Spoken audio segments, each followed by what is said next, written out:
మొత్తం 94 స్థానాలకు టీడీపీ అభ్యర్థులను ప్రకటిస్తే నియోజకవర్గాల్లో భిన్నాభిప్రాయాలు వ్యక్తమవుతున్నాయి. కొన్ని చోట్ల అసంతృప్త జ్వాలలు కనిపిస్తుంటే మరికొన్ని చోట్ల సంబురాలు రీసౌండ్ ఇచ్చేస్తున్నాయి.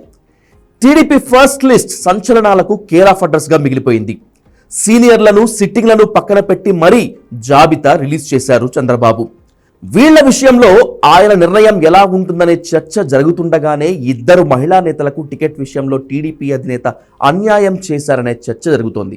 ఒకప్పుడు టీడీపీలో కీలకంగా ఉన్న ఎర్రన్నాయుడు కూతురు ఆదిరెడ్డి భవానీతో పాటు చింతలపూడి నుంచి టికెట్ ఆశించిన పీతల సుజాతకు నిరాశ మిగిలింది.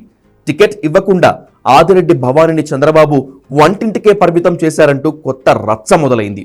రాజమండ్రి సిటీ అసెంబ్లీ నుంచి ఎమ్మెల్యేగా ఉన్న భవానీని తప్పించి ఆ టికెట్ ఆమె భర్త ఆదిరెడ్డి వాసుకు ఇచ్చింది టీడీపీ. రాజమండ్రి సిటీ అనేది టీడీపీకి కంచుకోట.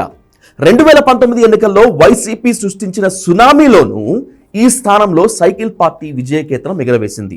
అయితే భవానీ పనితీరు సరిగా లేదు కాబట్టే ఆమెను తప్పించి వాసుకు టికెట్ ఇచ్చారనే చర్చ జరుగుతున్నప్పటికీ మరికొన్ని అనుమానాలు మాత్రం అలాగే ఉన్నాయి.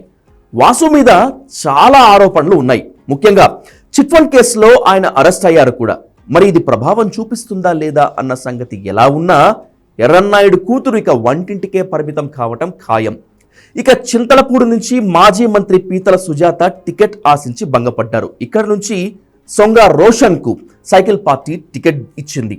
2014లో గెలిచి మంత్రిగా బాధ్యతలు చేపట్టిన పీతల సుజాతకు 2019లో టికెట్ దక్కలేదు.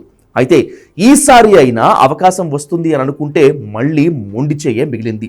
టీడీపీ కష్టకాలంలో ఉన్నప్పుడు కూడా పార్టీని అంటిపెట్టుకున్న వారిలో పీతల సుజాత ఒకరు. చంద్రబాబు అరెస్ట్ సమయంలోనూ టీడీపీ తరపున గట్టిగా గళమే వినిపించారు. అయినా సరే ఈమెకు కూడా టికెట్ దక్కకపోవటం కొత్త చర్చకు కారణమవుతోంది. ఒక రకంగా ఇద్దరికీ అన్యాయమే జరిగిందని అనుకుంటున్నారు కొందరు. మరి ఇది పార్టీ మీద క్షేత్రస్థాయిలో ఎలాంటి ప్రభావం చూపుతుందో చూడాలి మరి.